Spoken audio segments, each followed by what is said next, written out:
आपका पवित्र नाम इस कलीसिया में महिमावान होने पाए। இந்த நாம இந்த இடத்துல உயர்வதாக, आपका नाम सिर्फ इस कलीसिया में ऊंचा उठाए जाने पाए। இந்த இடத்துல ஒரு வெற்றி கொடி பறப்பதாக, इस जगह में जो मसीह का जो जय झंडा लहराने पाए। மகிமை கனம் எல்லாம் உங்களுக்கு सारी स्तुति महिमा प्रशंसा आदर सामर्थ्य आपको मिलेगा இயேசுவின் நாமத்தில் பிதாவே, यीशु मसीह के नाम से मानते हैं पिता। ஆமென், आमीन। அல்லேலூயா। हालेलुया। எல்லாரும் அல்லேலூயா சொல்லுவோம். जोर से हालेलुया कहेंगे। எல்லாம் நல்லா இருக்கீங்களா? सभी आप स्वस्थ हैं, சந்தோஷமா இருக்கீங்களா? सभी खुश हैं। ஆமென்। मैं நியாயாதிபதிகள் 5வது அதிகாரம் வசனம் வாசிப்போம். நியாயாதிபதிகள் 5வது அதிகாரம் न्यायों का चैप्टर में 5वां अध्याय पढ़ेंगे। न्यायों का चैप्टर 9வது வசனம். न्यायों का चैप्टर में 5वां अध्याय का 9वां वचन पढ़ेंगे। 5 वर्सेस 9 जजेस 5 वर्सेस 9 पढ़ेंगे। ஜனங்களுக்குள்ளே தங்களை மனப்பூர்வமாய் ஒப்புக் கொடுத்த இஸ்ரவேலின் அதிபதிகளை என் இருதயம் நாடுகிறது, கர்த்தரை ஸ்தோத்திரியுங்கள்। அல்லேலூயா. हालेलुया। ஜனங்களுக்குள்ளே தங்களை மனப்பூர்வமாய் ஒப்புக் கொடுத்த இஸ்ரவேலின் அதிபதிகளை என் இருதயம் நாடுகிறது, கர்த்தரை ஸ்தோத்திரியுங்கள்। लिखा है मेरा मन इस्राएलियों के हकीमों की ओर लगा है, जो प्रजा के बीच में अपनी ही इच्छा की भर्ती हुए हैं। ये यहोवा को धन्य कहो। யாரை நாடுகிறது? किसे जो है हमें दंडवत करना है? இஸ்ரவேலின் அதிபதிகளை। इस्राएलियों का जो हकीम है, அந்த அதிபதிகள் எப்படிப்பட்டவர்கள்? ये हकीम लोग कौन है? ஜனங்களுக்குள்ளே लोगों के अंदर தங்களை மனப்பூர்வமாய் ஒப்புக் கொடுத்தவர்கள்। वो लोगों के अंदर में अपने आप को समर्पण किया वाला लोग है। இந்த அந்தமான்ல संडमान में, அந்தமான் ஜனங்கள் மத்தியிலே संडमान के लोगों के मध्य में தங்களை மனப்பூர்வமாய் ஒப்புக் கொடுத்த अपने आप को जो है अपने पूरे मन से समर्पण किया वाला அதிபதிகள் நீங்க உட்கார்ந்திருக்கிறீங்க। कई प्रकार के जो परमेश्वर चुने हुए जो न्यायी लोग बैठे हैं, இஸ்ரவேலின் அதிபதிகள் இந்த இடத்துல அமர்ந்து इस्राएलियों का न्यायी आप लोग हैं। ஒரு ஆமென் சொல்லுங்க। आमीन। அல்லேலூயா। हालेलुया। கர்த்தர் உங்களை எப்படி பார்க்கிறார் தெரியுமா? परमेश्वर आप लोग को क्या कैसे देखते हैं? அதிபதிகளாய் பார்க்கிறார்। आप लोग एक एक को हकीम करके दे जाना है। இஸ்ரவேலின் அதிபதிகளாய் உங்களை பார்க்கிறார்। इस्राएल का हकीम करके जाना है। பாருங்க, திரும்பி பாருங்க, आप अपने अगल बगल में देखिए, சொல்லுங்க, நீங்க தான் அதிபதி। बोलिए आप लोग हकीम हैं। உங்களை ஆண்டவர் அதிபதிகளாய் பார்க்கிறார்। परमेश्वर ने आपको हकीम बनाया है। அல்லேலூயா। हालेलुया। தெரியுமா? நியூஸ் தெரியுமா உங்களுக்கு? क्यों आपको ऐसा कहा गया है? அல்லேலூயா। हालेलुया। மேட்டர் தெரியுமா? क्या कार्य जानते हैं? நீங்கள் அதிபதி, आप लोग हकीम हैं। இஸ்ரவேலின் அதிபதி, इस्राएल का हकीम है। கர்த்தர் தேடிக் கொண்டிருக்கிற அதிபதிகள், परमेश्वर चुना हुआ हकीम है। ஜனங்களுக்குள்ளே தங்களை மனப்பூர்வமாய் ஒப்புக் கொடுத்த அதிபதிகள் இங்கே அமர்ந்திருக்கிறீர்கள்। लोगों के लिए आपने हकीम बनने के समर्पण किया, वो हकीम लोग हैं आप लोग। அல்லேலூயா। हालेलुया। ஜனங்களுக்குள்ளே தங்களை மனப்பூர்வமாய் ஒப்புக் கொடுத்த இஸ்ரவேலின் அதிபதிகள்। लोगों के लिए अपने आप को समर्पण किया हुआ है, इस्राएल का हकीम लोग हैं आप लोग। அப்ப இன்னொரு அதிபதிகள் இருக்காங்க, அவங்க மனப்பூர்வமாய் ஒப்புக் கொடுக்காதவர்கள்। या दूसरे लोग हकीम भी हैं, वो लोग क्या मन से अपने आप को समर्पण किया है कि वो नहीं है? மனப்பூர்வமாய் கொடுத்தவங்க ஒரு கூட்டம், अपने मन की दीनता से समर्पण किया वाला एक अलग भीड़ है। மனப்பூர்வம் இல்லாம இருக்கிறது ஒரு கூட்டம்। जिनके अंदर में हृदय समर्पण नहीं है, वैसा भी एक भीड़ है। தங்களை மனப்பூர்வமாய் ஒப்புக் கொடுத்த அதிபதிகள் நான் என்ன செய்யறேன்னா, देखिए நாடுகிறேன்। यहाँ पर क्या कर रहे हैं? अपने मन की दीनता समर्पण किया वाला हकीम लोगों यहाँ क्या लिखा है? मैं उन्हें समर्पण करता हूँ। அல்லேலூயா। हालेलुया। எதுக்காக அந்த மனப்பூர்வமாய் ஒப்புக் கொடுத்த அதிபதிகளை ஆண்டவர் தேடுகிறார்? क्यों प्रकार मन के अपने पूरे संपूर्ण हृदय से समर्पण करने वाले हकीमों को प्रभु ढूंढते हैं। 6வது வசனம், 5வது அதிகாரம் 6வது வசனம் வாசி। 5 और 6 पढ़ेंगे। ஆனாத்தின் குமாரனாகிய अनाथ के पुत्र சமுதாயின் நாட்களிலும் समगार के दिनों में யாக்கேலின் நாட்களிலும் और याये के दिनों में பெரும் பாதைகள் सड़कें सुनी पड़ी थी பாழாய் கிடந்தது, और बटोहीन पगडंडियों में चलते थे। வழி நடக்கிறவர்கள் और जो चलते हैं पगडंडी में, பக்க வழியாய் நடந்தார்கள்। और वो लोग जो है बटोही के समान चले। தெபோராகிய நான் और जो देबोर नाम मैं जो हूँ, எலும்பு மலரும் और जो देबोर नाम में उठा जो है इस्राएल में, இஸ்ரவேலின் நான் தாயாக எலும்பு மலரும், मैं इस्राएल के मत होकर ना उठूं। கிராமங்கள் பாழாய் போயின। लिखा है तब तक गांव सुने पड़े थे। இஸ்ரவேலின் கிராமங்கள் பாழாய் போயின। इस्राएल का जो गांव है सुना पड़ा है। அல்லேலூயா। हालेलुया। அல்லேலூயா। हालेलुया। ஒரு ஒரு ஒரு படம் காண்பிக்கப்படுகிறது, ஒரு சூழ்நிலை காமிக்கப்படுகிறது। एक पिक्चर आपको दर्शाया जा रहा है, एक जो है परिस्थिति आपको दिखाया जा रहा है। அது என்ன படம்னா கிராமங்கள் பாழாய் கிடக்கிறது, एक वो वैसा पिक्चर है कि गांव की सड़कें सूनी पड़ी हैं நிலைமை மோசமா இருக்குது, और परिस्थिति बहुत गंभीर है। பெரும் பாதைகள் பாழாய் கிடக்கிறது, बहुत सारे ऊंची ऊंची सड़कें जो है वो எல்லாம் खाली पड़ी हैं, எல்லாம் பாழாய் கிடக்கிறது, सारे जो है सुनसान पड़े हैं। அந்த நிலைமை ரொம்ப மோசமா இருக்குது. वहाँ की परिस्थितियां बहुत गंभीर हैं। அந்த இடத்துல उस जगहों में அந்த வழியாய் நடக்கிறவர்கள், उस गांव के सूनी सड़क में चलने वाले लोग, 6வது வசனம் சொல்லுகிறது, 6वां वचन कहता है, வழி நடக்கிறவர்கள் लिखा है जो लोग सड़कों में चलते हैं பக்க வழியாய் நடந்து போகிறார்கள். वो लोग जो सूनी सड़क में जो है बटोई के समान चल रहे हैं। என்ன என்ன என்ன பிரச்சனை? क्या परिस्थिति है? இங்க பாழாய் கிடக்கும் போது यहाँ पर जो है गांव सूना पड़ा है, அதை சரி பண்ணாம उसे बिना ठीक करे வேற ரூட் எடுத்து போயிட்டு இருக்காங்க, दूसरे पगडंडियों से चलकर जा रहे हैं। பக்க वழியாய் போகிறார்கள். वो जो है किनारे होकर पगडंडियों से चलकर जा रहे हैं। இந்த மெயின் ரோட்ல ஒரு டிராபிக் ஜாம் ஆகுது, अब मान लीजिए एक एग्जाम्पल देते हैं, एक मेन सड़क में ट्रैफिक जाम है।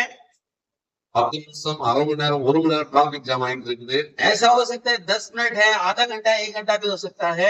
இப்ப என்ன செய்வாங்க பைக் ஜனங்கள்லாம்? तो ये जो टू व्हीलर के जो लोग क्या करते हैं, கிடைக்கிற சந்து போதெல்லாம் என்ன செஞ்சிருவாங்க, அவங்க மனசுல இருக்க வழிகளை என்ன செய்வாங்க, வேற வழிகளை தெரிஞ்சுக்கிறாங்க. तो जब यहाँ पर देखते हैं ट्रैफिक ज्यादा लगा है, तो आप देखिए एग्जाम्पल है, टू व्हीलर में जो बैठा हुआ था वो लोग चुप नहीं रहता, जितना भी गैप मिलता है उस नाते से घुस के इधर उधर से अपना जगह पे निकल लेते हैं। முன்னாடி என்ன பிரச்சனை இருக்கு நம்ம சரி பண்ணா நம்ம எல்லாருமே போயிடலாம் அப்படிங்கிறது யாருமே என்ன செய்ய மாட்டாங்க, முடிவெடுக்கவே மாட்டாங்க. பாதி பேர் பாத்தீங்கன்னா 100% என்ன செய்வாங்க, வேற ஏதாவது வழியா போலாமா, இல்லன்னா சைட்ல போவோம், முந்தி போவோம், இதுதான் எல்லாருடைய திட்டமா.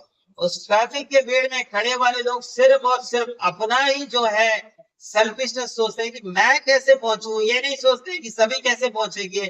तो ऐसी एक भीड़ है जो अपने लिए सोचती है। அவ்வளவு க்ரௌடுல யாராவது 1-2 என்ன செய்வாங்க, பிரச்சனை என்ன பிரச்சனை அதை சரி செய்வோம்னு நினைப்பாங்க.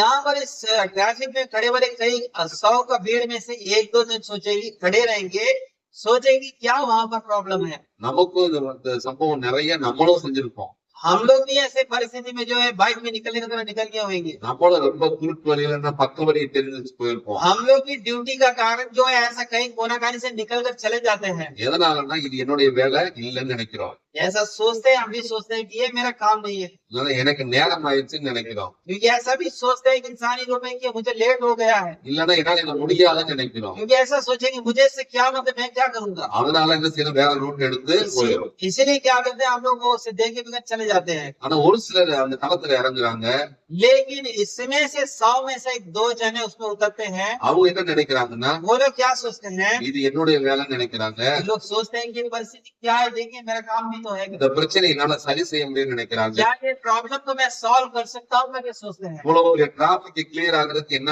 முடிவு நம்பி என்ன செய்யறாங்க, ஒரு சிலர் களத்துல இறங்குறாங்க. कुछ लोग उसके लिए अपने गाड़ी से उतरते हैं कि ट्रैफिक को कैसा भी, कहाँ क्या प्रॉब्लम हुआ है, इसे हम सॉल्व करेंगे करके उतरते हैं। இங்க அதான் நடந்துட்டு இருக்குது. यहाँ पर भी वही हो रहा है। பெரும் பாதைகள் பாழாய் கிடக்குது, लिखा है सड़क की, गांव की सारी सड़कें सूनी पड़ी हैं கிராமங்கள் பாழாய் கிடக்குது, और गाँव सूनी पड़ी हैं। இஸ்ரவேலின் கிராமங்கள் பாழாய் போயிருச்சு. इजराइल का गांव जो है वो एक जो उजड़े हुए स्थान की तरह हो गया है। ஆனா அந்த முன்னாடி வசனம் வாசிக்கிறோம், வழி நடக்கிறவர்கள் எல்லாரும் என்ன செய்யறாங்க, பக்க வழியாய் நடக்கிறார்கள். लेकिन यहाँ पर लिखा है कि वहां पर रहने वाले लोग उस उजड़े हुए रास्ते को छोड़कर पगडंडी से किनारे किनारे होकर चले जा रहे हैं। பிரச்சனையை சரி பண்றதுக்கு ஆள் இல்ல, उस सड़क को ठीक करने वाला कोई नहीं है, அந்த தீர்வு சொல்றதுக்கு ஆள் இல்ல, वहां पर न्याय करके इसका पर जजमेंट करने वाला कोई नहीं है, தீர்வு சொல்ல ஆள் இல்ல. और इसके बारे में काउंसलिंग करने का आदमी नहीं है। அதுலதான் அவர் சொல்றாரு, இப்படிப்பட்ட பிரச்சனை நடக்கும்போது ஜனங்களுக்குள்ளே தங்களை மனப்பூர்வமாய் ஒப்பு கொடுத்த இஸ்ரவேலின் அதிபதிகளை என் இருதயம் நாடுகிறது.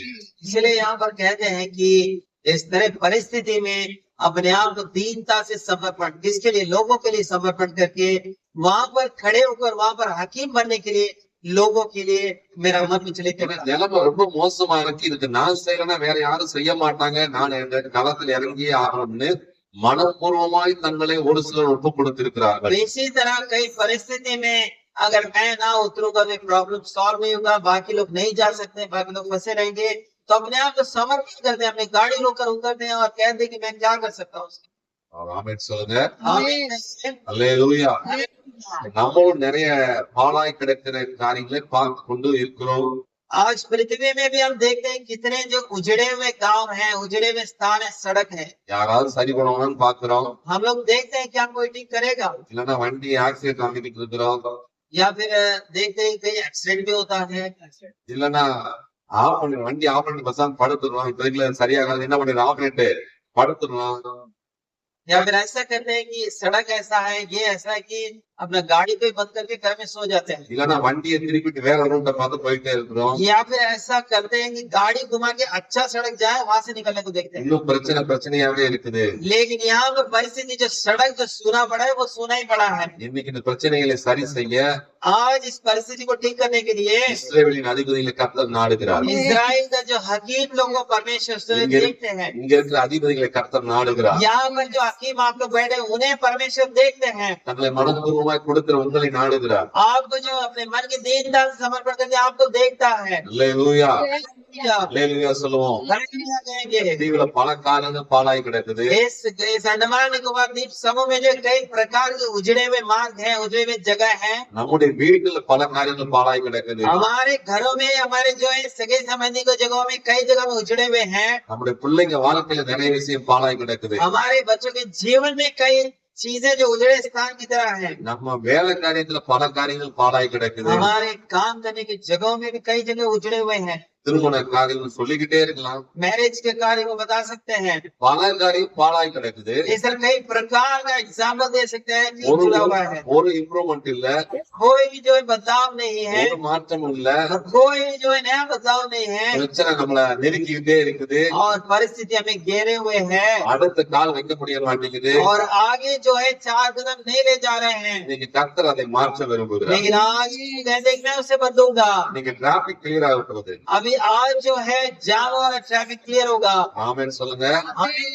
அல்லேலூயா. हालेलुया। அந்த ஊர்ல இருந்து நீங்க கொண்டு வந்தது எது தெரியுமா? परमेश्वर ने उस जगह से मुझे यहाँ ले जाए क्या कार्य के लिए? இந்த டிராபிக் கிளியர் கொண்டு வரதுக்கு. ये आज जो आपके अंदर में जो बंधन है, आपका जो जैम और ट्रैफिक उसे क्लियर करने के लिए। ஆமென் சொல்லுங்க. अगले आमीन चाहिए। அல்லேலூயா. हालेलुया। ஆனா இங்க என்ன நாம் மனப்பூர்வமாய் என்ன செய்யல இந்த ஊருக்கு, அதாவது வேற ஒரு காரியமா நான் வந்தது. लेकिन கர்த்தர் இந்த இடத்துக்கு என்ன செய்யற, ரூட்ட மாத்துறாரு. लेकिन मैं इस अंडमान निकोबार इसमें दूसरे कार्य से आया था, लेकिन यहाँ पर प्रभु ने जो अपने इच्छा को, मेरी इच्छा को बदलकर अपनी इच्छा को रखा है। நிச்சயமா நான் நம்புறேன் இன்று முதல் பாழாய் கிடக்கிறது மாறப்போகுது. कई आज से जो है सोने पड़े वाले गांव और सड़कें जो है अच्छी हो जाएंगी, बदलेंगी। தேங்கி கிடக்கிறது மாறப்போகுது. और जहाँ जहाँ गड्ढे में जो है पानियां भरी है, उजड़ी हुई है, वो भी भर जाएंगी। டிராபிக் கிளியர் ஆக போகுது. और जो जाम और ट्रैफिक भी क्लियर होगा। அடுத்த கட்டத்துக்கு நம்ம நகர போகிறோம். और हम जो है इस ट्रैफिक जाम से दूसरे जो है जगहों में, कॉरिडोर में जाने वाले हैं। அல்லேலூயா. हालेलुया। இந்த அதிகாரம் ஆரம்பிக்கிறது எப்படி இருக்குதுன்னா, தெபோராலும் அபினோகாமின் குமாரன் பாராக்கும் பாடினதாவது அப்படின்னு ஒரு பாட்டு இருக்குது. यहाँ पे लिखा है तिबोर, यहाँ पर लिखा है तिबोर का जो गाया वाला गीत, और इसका दूसरा जो है वो भी गाया वाला गीत है। ராமன் சொல்லுவோம். आमीन कहेंगे। அல்லேலூயா. हालेलुया। ராமன் சொல்லுங்க. आमीन। நீங்களும் பாட்டு பாட போறீங்க. आपके गीत गाएंगे। ராமன் சொல்லுங்க. आमीन। பாட்டு மறந்து போச்சு நமக்கு. ஏன்னா டிராபிக்ல तो क्या करें, गीत गाए थे। எனக்கு பிரச்சனை மாறல, அங்க ஒரு டிராபிக் கிளியர் ஆகுது. वहाँ पर भी जो है मिस्र देश का ट्रैफिक क्लियर होता है। ராமன் சொல்லுங்க. आमीन कहिए। அல்லேலூயா. இன்னைக்கு இந்த சபைக்கு டிராபிக் கிளியர் ஆகுது. आज इस कलिसिया में जो भी जाम है वो क्लियर होगा। சபையில ஒவ்வொரு வாழ்க்கையிலும் பல டிராபிக் அடைச்சிருக்கிறது எல்லாம் மாற போகுது. आज कलिसिया में आप लोगों में जो भी बंधन है वो खुल जाएगी। நீங்க மனப்பூர்வமும் பாட்டு பாட போறீங்க. आप अपने मन के हृदय से, आत्मा से गीत गाएंगे। சந்தோஷமா பாட்டு பாட போறீங்க. पूरे मन के संतोष के साथ गाना गाएंगे। உங்க முகம் சந்தோஷத்தால் நிரம்ப போகுது. आपका चेहरा जो है संतोष से उजाले चमकेगा। உங்க வாய் நம்ம அமைதியா இருக்காது. आपका मुख जो है चुप नहीं रहेगा, பாட்டு பாடிக்கிட்டே இருக்கும். गीत गाते रहेगा। கர்த்தர் அப்படி செய்ய போறாரு. क्योंकि परमेश्वर आपके लिए बड़े कार्य करने वाला है। ராமன் சொல்லுங்க.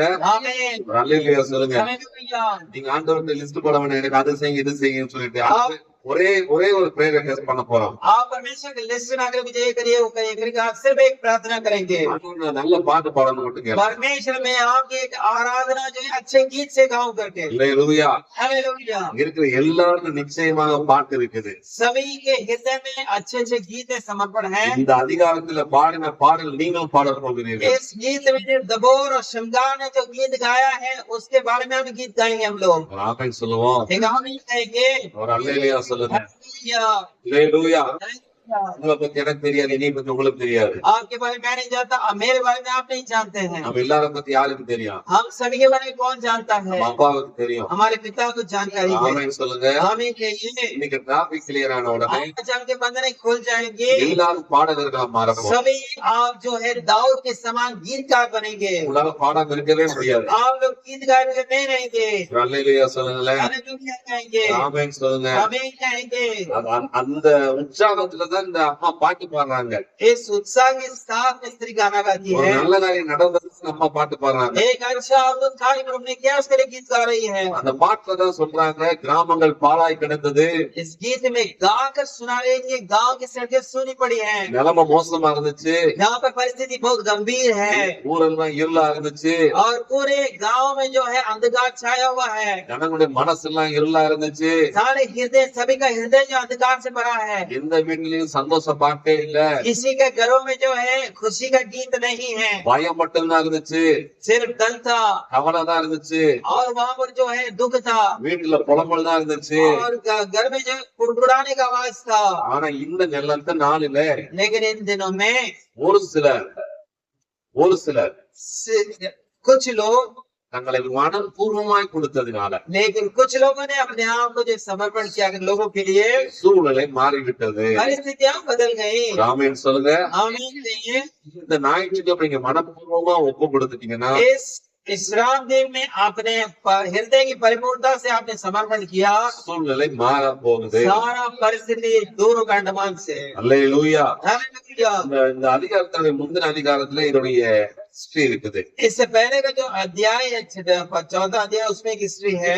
இந்த அதிகாரத்துக்கு 4வது அதிகாரம் यही न्यायों का चैप्टर में 4वां अध्याय देखिए। 2வது வசனம் நான் வாசிக்கிறேன். ஆகையால் 4 वर्ष 2 पढ़ रहा हूँ। கர்த்தர் அவர்களை ஆத்சோரின் ஆளுகிற யாபின் என்னும் கானானினுடைய ராஜாவின் கையிலே விற்று போட்டார். इसलिए यहोवा ने उनको हासोर से राजने वाले कानान के राजा याबिन के अधीन कर दिया। அவருடைய சேனாபதிக்கு சிசரா என்று பெயர். जिसका सेनापति का नाम सीसरा था। அவன் புரஜாதிகளுடைய பட்டணமாகிய அரோசேத்திலே குடியிருந்தான். जो अन्य जातियों को हारोशेत का निवासी था। அவனுக்கு 900 இரும்பு ரதங்கள் இருந்தது. उसके पास में 900 जो है सोने की रथें थी। அவன் இஸ்ரவேல் புத்திரரை वो इजरायली लोगों को 20 வருஷம் 20 साल तक கொடுமையாய் ஒடுக்கினான். बड़ा अंधेर करने का अधिकार दिया गया था। இஸ்ரவேல் புத்திரர் इजराइल के पुत्रों ने, கர்த்தரை நோக்கி முறையிட்டார்கள். उन लोगों ने, इजराइल के पुत्रों ने यहोवा की दुहाई दी। முன்னாடி பார்க்கிறோம் சிசரா அப்படிங்கிற ஒருத்தன் என்ன செய்யறான், 20 வருஷம் இஸ்ரவேல் ஜனங்கள் எப்படி நெருக்கினானா, கொடுமையாய் நெருக்கினான். यहाँ पर लिखा है जो सिसरा जो है वो इजराइल लोगों को 20 साल तक कैसे उन पर अंधेरा किया, उन पर बेगारी किया। நம்ம வாழ்க்கையில ஏதோ ஒரு சிசரா இருக்கும். हमारे जीवन में भी ऐसा कोई सिसरा हो सकता है। ஒருவேளை 5 வருஷமா இருக்கலாம், 10 வருஷமா இருக்கலாம். या हो सकता है 5 साल या 10 साल। உங்களை கொடுமையா ஒடுக்கிட்டு இருக்கலாம். तो परिस्थिति आपके जीवन में बहुत कसौटी करके बने பல நாளா ஒரு பிரச்சனை உங்க வாழ்க்கையை பிடிச்சு அமைக்கிட்டு இருக்கலாம். कई दिनों से परिस्थिति आपके जीवन में बंधन का तरह बंधा हुआ है। இந்த ஜனங்களை 20 வருஷம் கொடுமையாய் ஒடுக்கினான். इस इजराइलियों को 20 साल तक ये सेनापति सिसरा ने जो है बंदी बना के इन पर अधिकार किया। ஒரு சிலருக்கு வரக்கூடிய வலி மத்தவங்களால புரிந்து கொள்ளவே முடியாது. ஏன்னா அந்த வலி அவங்க என்ன செய்யும், கொடுமையாய் ஒடுக்கிட்டு இருக்கும். क्योंकि हम नहीं समझ सकते कि दूसरे के अंदर कैसी वेदना है, कैसे जो झगड़ा लेकर के नहीं समझ सकते। वो खुद ही जानते हैं कि कैसा परिस्थिति है। நம்ம சிலருக்கு தைரியம் பணம் இல்லாம கொடுமையாய் கடன் கடன் கடன் கடன் எத்தனை வருஷம் கடன் கலந்து கண்ணு முடிச்சு எனக்கு விவரம் தெரிஞ்சனால என் வீடு எப்படிதான் இருக்குது, கடன்ல இருக்கிறோம். ஏன்னா கொடுமையாய் ஒடுக்கப்பட்டு இருக்கோம். देखिए इसराइलियों को जैसा परिस्थिति था, यहाँ पर जो सिसरा या सेनापति ने जैसा बंदी बना के लोग अंधेरा किया, वैसा हम लोगों के जीवन में भी एग्जाम्पल ले लेते हैं। उधार है पैदाइश से लेके जो बचपन में अपने जो है किशोर अवस्था में, उसके बाद बड़े होने के बाद में बुढ़ापा में भी उधार उधार उधारी है। நிறைய ஒடுக்குதல் நீங்க சந்திச்சிருந்தாலும் कई प्रकार के जो बंधन को परिस्थिति को आपने देखा है, இன்னைக்கு நிலைமை மாற போகுது. लेकिन आज प्रभु कहते हैं कि आपकी परिस्थिति को बदल देगा करके। ஏன் தெரியுமா? क्यों बोले तो 4வது வசனம். 14वां वचन कहता है 4 का, அக்காலத்தில் அபினோக்கின் மனைவியாகிய தெபோராள் என்னும் தீர்க்கதரிசியானவள் இஸ்ரவேலின் நியாயம் விசாரித்தார். उस समय लगती दो की स्त्री दबोरा जो नबिया थी, इजरायली को न्याय करती थी। இங்க ஒரு ஆள் பேர் வந்து தெபோரா. यहाँ पर एक नाम आ रहा है दबोरा करके। இங்க பிரச்சனை ஓடிட்டு இருக்கும்போது ஒரு நபருடைய பேர் இங்க வந்து கிளாஸ் ரீட் போட பொழுது அவங்க யாரு? தெபோரா. यहाँ पर इस तरह परिस्थिति है, इजरायली पर अंधकार हो रहा है। यहाँ पर एक जन को नाम उठ रहा है, वो दबोरा है। அப்படியே 5வது 7வது வசனம் படிச்சு பாருங்களேன். वहीं पर पलट के जो 5 का जो 7 पढ़िए, தெபோராகிய நான் எலும்பும் அளவும் यहाँ पर लिखा है, जब तक मैं दबोरा ना उठी, நான் எந்திரிக்கிற வரைய जब तक मैं ना उठी, நான் இஸ்ரவேலிலே தாயாக எலும்பும் அளவும் जब तक मैं इस्राएल में माता होकर ना उठूं, கிராமங்கள் பாழாய் போயின. तब तक गांव की सड़कें सूनी पड़ी रहेंगी। ஒரு ஆமென் சொல்லுவோம். आमीन। நான் எந்திரிக்கிற வரைய எப்படிதான் இருக்கும்? பாழாதான் கிடக்கும். நம்ம அதான் எழுதியிருக்காங்க, தெபோராகிய நான் எலும்பும் அளவும் கிராமங்கள் எப்படி இருக்குது? பாழாய் கிடக்குது. ஒரு ஆமென் சொல்லுங்க. आमीन। அல்லேலூயா. हालेलुया। நீங்க எந்திரிக்கிற வரைய எப்படிதான் இருக்கும்? பாழாய் தான் கிடக்கும். आप अगर उठेंगे नहीं, सेवकाई नहीं करेंगे, अंडमान निकोबार द्वीप समूह भी यहाँ पर इसराइल का जो परिस्थिति है वैसा ही रहेगा। நம்ம எந்திரிக்காத வரைய என்ன செய்யாது? சூழ்நிலை மாறவே மாறாது. जब तक उनकर सेवकाई नहीं करेंगे, अंडमान निकोबार द्वीप समूह का परिस्थिति बदलेगा नहीं। பல காரியத்தை பார்த்து மனசு பொங்குது. कई कार्य को देखते हैं कि बुराई को देखकर हमारा हृदय में जलन पैदा होता है, நம்ம மனசு கவலைப்படுது. हमारा हृदय दुखित होता है அழுதுட்டு படுத்துக்கிறோம். और रोते हैं, प्रार्थना करते हैं, ஆனா யாரும் எந்திரிக்கிற மாதிரி இல்ல. लेकिन सिर्फ प्रार्थना करते हैं, उठकर काम नहीं करते हैं। என் அம்மா சொல்றாங்க, தெபோராகிய நான் எலும்பும் அளவும் कहती है माता, कहती है दबोरा, कहती है जब तक मैं ना उठूं, கிராமங்கள் பாழாய் கிடக்கும். गांव की सड़कें सूनी रहेंगी, வீடு பாழாய் கிடக்கும். घर उजड़ा रहेगा சூழ்நிலை பாழா கிடக்கும். और परिस्थितियां जो उजड़ी रहेंगी। இந்த இந்த தீவு பாழாய் கிடக்கும். ये अंडमान निकोबार द्वीप समूह भी उजड़ा ही है। நம்ம எந்திரிக்காத வரைக்கும் என்னதான் இருக்கும்? சூழ்நிலை பாழாதான் கிடக்கும். जब तक परमेश्वर के लोग ना उठेंगे तो ये देश ऐसे अंधकार में रहेगा। இன்னைக்கு நீங்க எந்திரிக்க கண்டிப்பா வேணும். अगर आप उठेंगे तो जरूर कार्य पूरा होगा। ஆமென் சொல்லுங்க. आमीन कहेंगे। இந்த வார்த்தை சொல்ல போறோம், நான் எலும்பும் அளவும். आप कहेंगे हम लोग जब तक नहीं उठेंगे। அந்த அந்த இடத்துல அந்த வசனத்துல தெபோராகியங்கிற இடத்துல உங்க பேரை போட்டு வாசிக்க போறாங்க. यहाँ पर 7वें वचन में लिखिए, जैसे लिखिए, बोलिए जब तक मैं दबोरा की जगह में अपना अपना नाम डालिए। அவங்க பேரை மட்டும் வாசிப்போமா? हम लोग इसको पढ़ेंगे सभी। ஜோசியாகிய நான் எலும்பும் அளவும். जब तक मैं तेरे को ना उठूं, சொல்லுங்க உங்க பேரை मुझे சொல்லுங்க. अपने नाम को उच्चारण करिए दबोरा की जगह में। கிராமங்கள் பாழாய் போயிடும். जब तक मैं इस्राएल के माता ना उठूं, அந்தமான் கிராமங்கள் பாழாய் ये போய்விடும். अंडमान निकोबार अंधेरा में रहेगा। இங்க இருக்கிற பட்டணம் பாழாய் போய்விடும். यहाँ की जहाँ सारे गांव टाउन जो है अंधेरा में है। என் குடும்பத்துடைய நிலைமை பாழாய் போய்விடும். मेरा परिवार का भी जो हालात अंधेरा में रहेगा। நான் எலும்பும் அளவும் நிலைமை அப்படித்தான் இருக்கும். मैं जब तक उठकर सेवकाई ना करूं, अंधकार में रहेगा। ஆண்டவரே, ஏன் ஆண்டவர் ஒண்ணும் நடக்கவே மாட்டேங்குது? परमेश्वर कोई कार्य क्यों नहीं हो रहा है? நீ எந்திரிக்கல. क्योंकि प्रभु कहते हैं कि तुम என் வீட்டுல ஏன் நிலைமை மாற மாட்டேங்குது? क्यों मेरे घर में परिस्थिति नहीं बदलता है? நீ எந்திரிக்கல. क्योंकि प्रभु कहते हैं कि आप नहीं उठे। என் சபையில என்ன ஆண்டவர் ஒண்ணும் மாற்றம் நடக்க மாட்டேங்குது? क्यों कलीसिया में जो आत्मा की उन्नति नहीं हो रही है? நீ எந்திரிக்கல. आप लोग नहीं उठे। ராமன் சொல்லுங்க. आमीन कहिए। மாறலன்னா அதுக்கு காரணம் யாருங்க? अगर आप बदलने का कारण क्या है? ஐயா கேட்குங்க. ஆமென். आमीन।